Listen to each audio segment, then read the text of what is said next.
नमस्कार दोस्तों, मैं हूं वीरेंद्र और आज का जो वीडियो है वो है पूना पैक्ट के बारे में। क्या था पूना पैक्ट और क्यों किया गया पूना पैक्ट और कौन सी ऐसी शर्तें थीं जो पूना पैक्ट में रखी गईं। दोस्तों, पूना पैक्ट को समझने से पहले हमें समझना होगा कि बाबा साहब अम्बेडकर ने जो कम्युनल अवार्ड दलित समाज को दिलाया था उसमें कौन से ऐसे अधिकार थे, कौन सी ऐसी पावर्स थी जिन्हें गांधी जी ने अपनी कूटनीति से निष्क्रिय कर दिया और दलित समाज को मिलने से रोक दिया। तो दोस्तों, आपको लग रहा होगा कि पूना पैक्ट, जैसे कि उसके नाम में पूना पैक्ट है, तो आप ये पूना से कोई संबंधित होगा। ये पूना में हुआ जरूर था पैक्ट, लेकिन इसका संबंध पूना से नहीं है। दलित समाज को जो अधिकार कम्युनल अवार्ड से मिलने वाले थे उनको निष्क्रिय कर पूना पैक्ट किया गया। ये दलितों को मिलने वाले राजनीतिक अधिकार से संबंधित है। तो आइए दोस्तों, इसको डिटेल में जानेंगे इस वीडियो में। अगर आपने मेरे चैनल को अभी तक सब्सक्राइब नहीं किया है तो सब्सक्राइब कर लीजिएगा और बेल आइकन ज़रूर दबा दीजिएगा।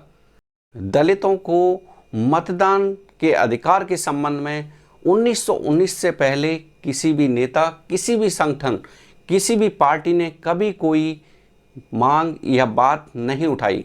इस बात से आप कल्पना कर सकते हैं कि भारतीय राजनीति में दलितों का क्या स्थान था। जब उन्हें मतदान का अधिकार ही नहीं था तो भारतीय राजनीति में कोई भी पार्टी बनाना या अपना स्थान बना पाना असंभव था। सबसे पहले बाबा साहब अम्बेडकर ने इस बात को उठाया कि दलितों को मतदान का अधिकार मिलना चाहिए।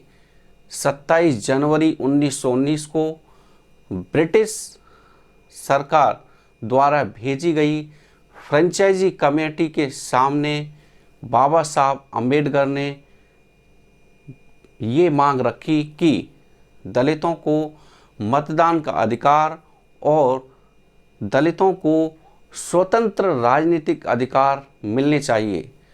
ब्रिटिश विधानमंडल में ये निर्णय लिया गया कि अब भारतीयों को और अधिक राजनीतिक अधिकार देने चाहिए, जो 1909 में दिए गए थे उससे अधिक।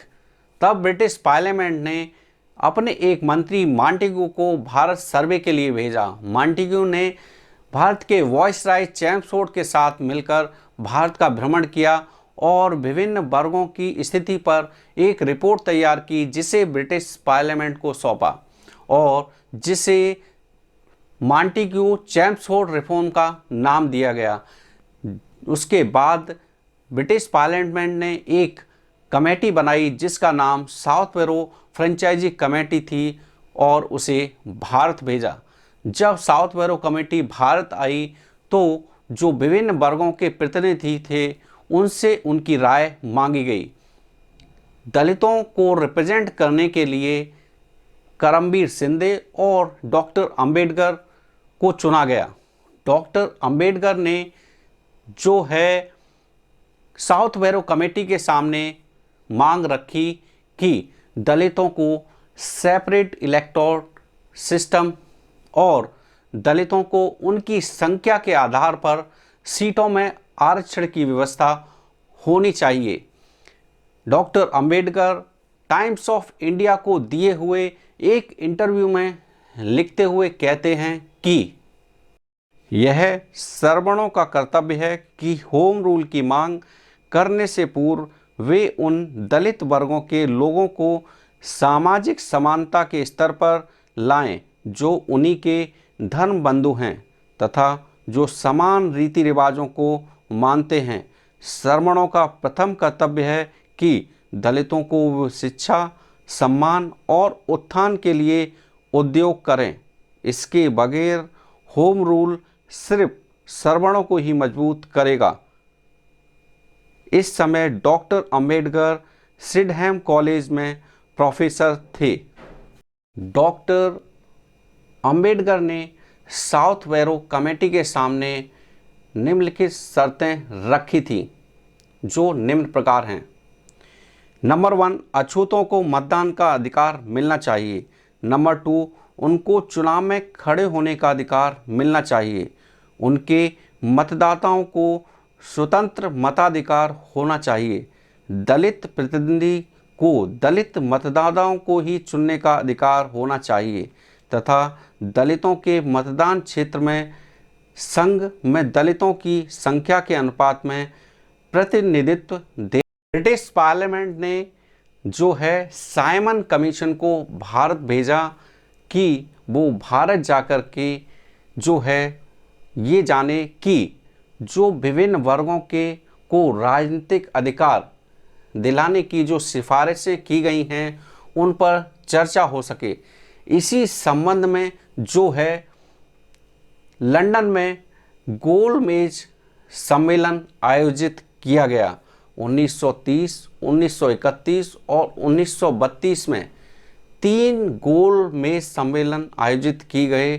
जो प्रथम गोलमेज सम्मेलन 1930 में हुआ था उसमें बाबा साहब अम्बेडकर और श्रीनिवासन दोनों ने दलितों को मिलने वाले जो राजनीतिक अधिकार थे उनके लिए एक विस्तृत मांग पत्र बनाया और उसे अल्पसंख्यक कमेटी के सम्मुख प्रस्तुत किया, जिसमें जो मांगें थी वो निम्न प्रकार थी। नंबर 1, भारत में राज्यों के सभी व्यक्ति कानूनी रूप से एक समान हों और उन्हें समान नागरिक अधिकार प्राप्त हो।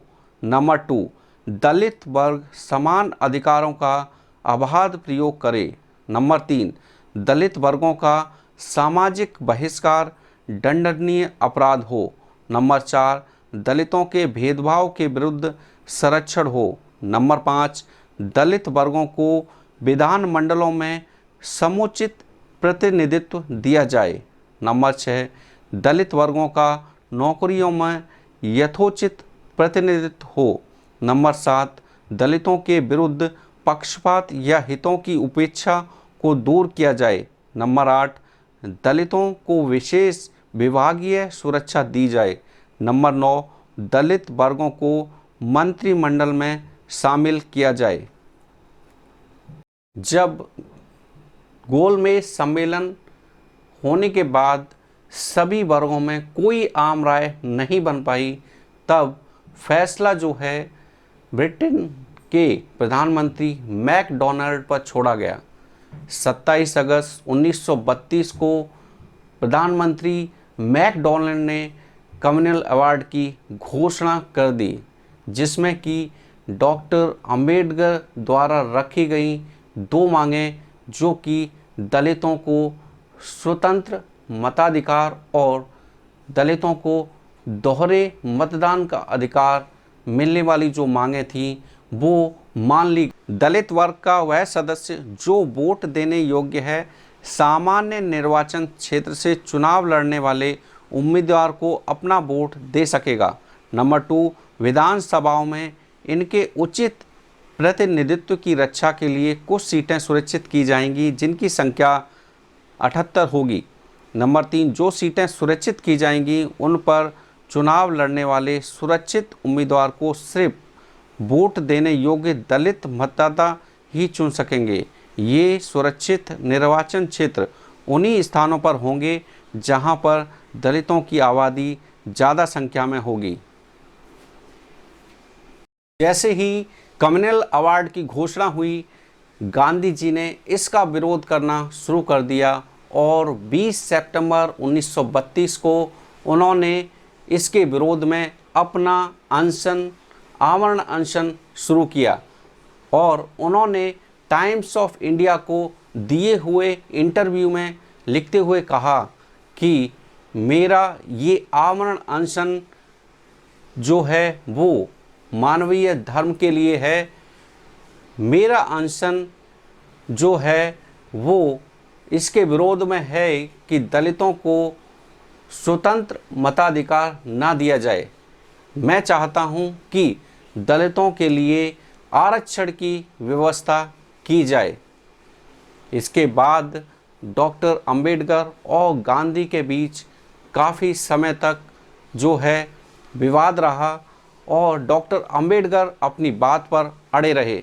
इसके विरोध में गांधी जी ने एक पत्र जो ब्रिटिश सरकार प्रधानमंत्री मैकडॉनल्ड को भी लिखा कि इस अधिकार को दलितों को ना दिया जाए, लेकिन ब्रिटिश सरकार ने गांधी जी की इस मांग को जो है मानने से इनकार कर दिया और उन्होंने कहा कि जो कम्युनल अवार्ड में अधिकार दिए गए हैं उसमें कोई भी बदलाव नहीं किया जाएगा। और अंततः बाबा साहब अम्बेडकर को एक कदम पीछे हटना पड़ा ना चाहकर भी। और उस समय गांधी जी जो है पूना के यरवदा जेल में कैद थे।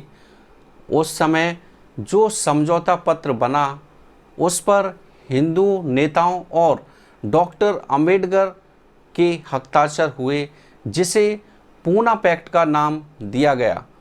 ये पूना पैक्ट 24 सितंबर 1932 को पूना में किया गया, जिसे हम पूना पैक्ट के नाम से जानते हैं।